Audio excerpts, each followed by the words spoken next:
ಸಾಲಗಾರರಿಂದ ಬಚಾವ್ ಆಗಲು ಸಾವಿನ ನಾಟಕ. ಧಾರವಾಡದ ನವಲಗುಂದ ಪುರಸಭೆಯಲ್ಲಿ ಗೋಲ್ಮಾಲ್ ನಡೆದಿದೆ. ಸಾಲಗಾರರಿಂದ ಬಚಾವ್ ಆಗೋಕೆ ಸಾವಿನ ನಾಟಕವನ್ನ ಆಡಿದ್ದಾರೆ. ಈ ಘಟನೆ ನಡೆದಿರೋದು ಧಾರವಾಡದ ನವಲಗುಂದ ಪುರಸಭೆಯಲ್ಲಿ. ಇದೊಂದು ದೊಡ್ಡ ಗೋಲ್ಮಾಲ್.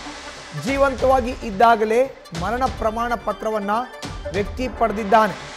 ಸಾಲಗಾರರಿಂದ ಬಚಾವ್ ಆಗೋಕೆ ಈ ಪ್ಲಾನ್ನ ಮಾಡಿದ್ದ ಇಮಾಮ್ ಸಂಬಂಧಿಕರ ಮೂಲಕ ಮರಣ ಪ್ರಮಾಣ ಪತ್ರಕ್ಕಾಗಿ ಅರ್ಜಿಯನ್ನ ಸಲ್ಲಿಸಿ ವ್ಯಕ್ತಿ ಬದುಕಿರುವಾಗಲೇ ಪ್ರಮಾಣ ಪತ್ರವನ್ನ ನೀಡಿದೆ ಪುರಸಭೆ. ಪ್ರಕರಣದ ಬಗ್ಗೆ ತನಿಖೆ ನಡೆಸ್ತೀವಿ ಅಂತ ಜಿಲ್ಲಾಧಿಕಾರಿಗಳು ಹೇಳಿದ್ದಾರೆ.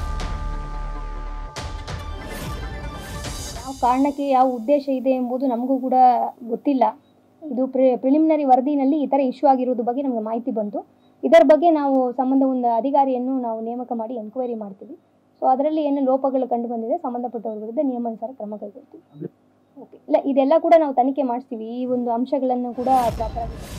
ಹೆಚ್ಚಿನ ಡೀಟೇಲ್ಸ್ ನಮ್ಮ ಪ್ರತಿನಿಧಿ ಪ್ರಕಾಶ್ ನೂಲ್ವಿ ನೀಡ್ತಾರೆ. ನೇರ ಸಂಪರ್ಕಕ್ಕೆ ಜಾಯಿನ್ ಆಗಿದ್ದಾರೆ. ಪ್ರಕಾಶ್, ಸಾಲಗಾರರಿಂದ ಬಚಾವ್ ಆಗೋಕೆ ಸಾವನ್ನಪ್ಪಿದೀವಿ ಅನ್ನೋ ನಾಟಕ, ಪುರಸಭೆ ಕೂಡ ಮರಣ ಪ್ರಮಾಣ ಪತ್ರವನ್ನ ನೀಡಿರೋ ಅಂತ ಒಂದು ಗೋಲ್ಮಾಲ್ ಈಗ ಬೆಳಕಿಗೆ ಬಂದಿರೋ ಅಂತದ್ದು.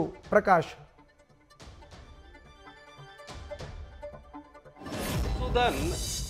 ಇವನು ಇಮಾಮ್ ಹುಸೇನ್ ಅನ್ನುವಂಥವನು ಇವನು ಆನ್ಲೈನ್ ಗೇಮ್ಗಳ ಚಟಕ್ಕೆ ಬಲಿಯಾಗಿದ್ದ. ಜೊತೆಗೆ ಇವನದೊಂದು ವೆಹಿಕಲ್ ಇತ್ತು, ಅದ್ರ ಮೇಲೂ ಕೂಡ ಸಾಲ ಇತ್ತು. ಆದ್ರೆ ಇವನು ಯಾವಾಗ ಆನ್ಲೈನ್ ಗೇಮ್ನ ಚಟಕ್ಕೆ ಏನು ಬಲಿಯಾಗ್ತಾನೆ ಅವಾಗಿಂದ ಇವನು ಸಾಲ ಕಟ್ಟೋದಿಲ್ಲ, ಸುಸ್ತಿ ಸಾಲಗಾರನಾಗ್ತಾನೆ. ಅವಾಗಿಂದ ಇವನಿಗೆ ಫೈನಾನ್ಸ್ ಮತ್ತು ಇತರೆಡೆ ಏನು ಕೈಗಡ ಸಾಲ ತೆಗೆದುಕೊಂಡಿದ್ದ ಖಾಸಗಿ ವ್ಯಕ್ತಿಗಳಿಂದ ಅವರೆಲ್ಲ ಇವನಿಗೆ ಟಾರ್ಚರ್ ಮಾಡೋದಕ್ಕೆ ಶುರು ಮಾಡ್ತಾರೆ. ಅವಾಗ ಇವನಿಗೆ ಹೊಳೆದಿರೋದು ಅಂದ್ರೆ ಖತರ್ನಾಕ್ ಐಡಿಯಾ, ತಾನೇ ಸತ್ತೋಗಿದ್ದೀನಿ ಅನ್ನುವಂಥದ್ದೊಂದು ಡಾಕ್ಯುಮೆಂಟ್ ಕ್ರಿಯೇಟ್ ಮಾಡಬೇಕು. ಅದಕ್ಕಾಗಿ ಏನ್ ಮಾಡಬೇಕು, ತನ್ನ ಸಂಬಂಧಿಕರಿಂದ ಪುರಸಭೆಗೆ ಅರ್ಜಿ ಸಲ್ಲಿಸ್ತಾನೆ.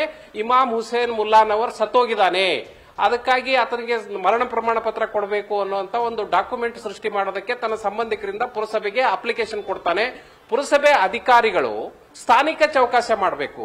ಎಲ್ಲಿ ಸತ್ತ, ಹೇಗ್ ಸತ್ತ, ಏನಾಗಿತ್ತು, ಇದನ್ನೆಲ್ಲವನ್ನೂ ಕೂಡ ಚೌಕಾಸಿ ಮಾಡಿ, ಸ್ಥಾನಿಕ ಚೌಕಾಸಿಯನ್ನ ಮಾಡಿ, ಸ್ಥಾನಿಕ ವಿಚಾರಣೆಯನ್ನು ಮಾಡಿ ಈ ಮರಣ ಪ್ರಮಾಣ ಪತ್ರವನ್ನ ಕೊಡಬೇಕಾಗಿತ್ತು. ಆದ್ರೆ ಈತ ಕಳೆದ ಆಗಸ್ಟ್ 21ರಂದು ಸಾವನ್ನಪ್ಪಿದ್ದಾನೆ ಅನ್ನುವಂಥದ್ದನ್ನ ಸ್ಥಾನಿಕ ಚೌಕಾಸಿ ಮಾಡದೇನೆ ಇವರು ಕೊಟ್ಟಂತ ಆಮಿಷಕ್ಕೆ ಬಲಿಯಾಗಿ ಪುರಸಭೆ ಅಧಿಕಾರಿಗಳು ಏನ್ ಮಾಡ್ತಾರೆ, ಆಗಸ್ಟ್ 28ರಂದು ಈತನಿಗೆ ಮರಣ ಪ್ರಮಾಣ ಪತ್ರವನ್ನ ಕೊಡ್ತಾರೆ.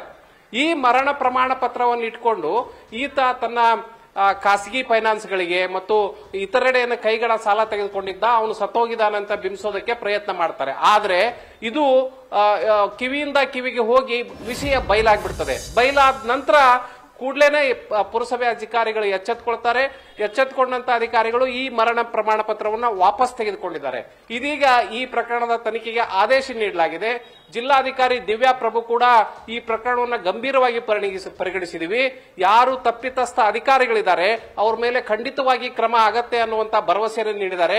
ಹಾಗಾದ್ರೆ ಮಧುಸೂದನ್, ಕಾದ್ ನೋಡಬೇಕು. ಈ ವ್ಯಕ್ತಿ ಬದುಕಿದ್ದಾಗಲೂ ಕೂಡ ಸ್ಥಾನಿಕ ಚೌಕಾಸಿಯನ್ನ ಮಾಡದೇನೆ ಅಧಿಕಾರಿಗಳು ಈ ರೀತಿ ಮರಣ ಪ್ರಮಾಣ ಪತ್ರವನ್ನ ಕೊಡ್ತಾರೆ ಅಂದ್ರೆ ಆತ ಒಡ್ಡಿದ ಆಮಿಷಕ್ಕೆ ಅವರು ಖಂಡಿತವಾಗಿ ಬಲಿಯಾಗಿದ್ದಾರೆ ಅನ್ನುವಂತ ಮೇಲ್ನೋಟಕ್ಕೆ ಕಂಡು ಬರುತ್ತೆ. ಹಾಗಾಗಿ ಈ ಅಧಿಕಾರಿಗಳ ಮೇಲೆ ಯಾವ ಕ್ರಮ ಆಗತ್ತೆ ಅನ್ನೋದನ್ನ ಕಾದ್ ನೋಡಬೇಕು. ಮಧುಸೂದನ್, ಧನ್ಯವಾದ ಪ್ರಕಾಶ್ ನಿಮ್ಮ ಮಾಹಿತಿಗೆ. ನ್ಯೂಸ್ ಫಸ್ಟ್, ನಿರ್ಭೀತಿಯಿಂದ ನಿಮ್ಮ ಪರವಾಗಿ.